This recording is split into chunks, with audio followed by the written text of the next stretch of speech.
कल मैं developmental disorder पढ़ रही थी। पूरी चैप्टर पढ़ते पढ़ते एक लाइन पर मेरी नज़र रुक गई। Risk factors consanguineous marriage. एक पल के लिए मैंने सोचा सिर्फ ब्लड रिलेशन में शादी करने से डेवलपमेंटल डिसऑर्डर का रिस्क कैसे बढ़ सकता है। ये कनेक्शन है क्या। जितना मैं इस टॉपिक को पढ़ती गई उतना ही मुझे रियलाइज़ हुआ कि ये सिर्फ मेडिकल स्टूडेंट के लिए नहीं बल्कि हर फैमिली के लिए एक इंपॉर्टेंट नॉलेज है।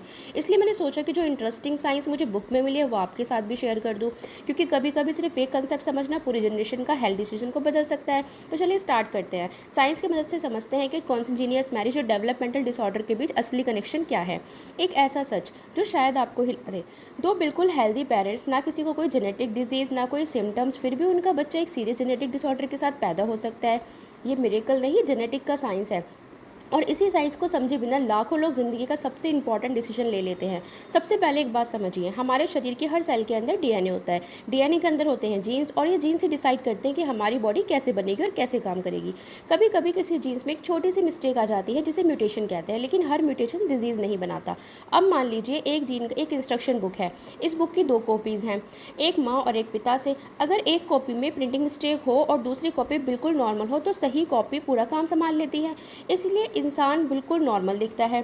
ऐसे व्यक्ति को कहते हैं कैरियर। कैरियर को डिजीज़ नहीं होती, लेकिन वो फॉल्टी जीन को आगे पास कर सकती है।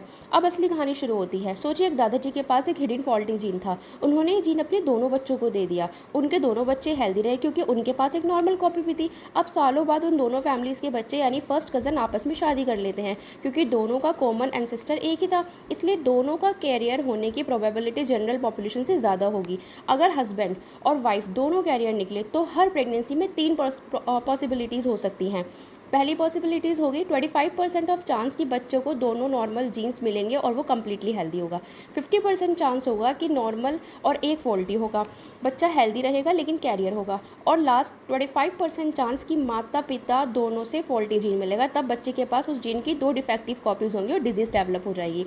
इसी वजह से कॉन्सिंजीनियस मैरिज में ऑटोसोमल रिसेसिव डिसऑर्डर जैसे thalassaemia, sickle cell disease, spinal muscular atrophy और कई रेयर मेटाबॉलिक डिसऑर्डर का रिस्क बढ़ जाता है।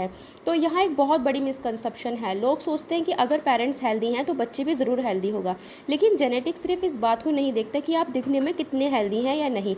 जेनेटिक ये देखता है कि आपके डीएनए के अंदर कौन सी इन्फॉर्मेशन छुपी हुई है।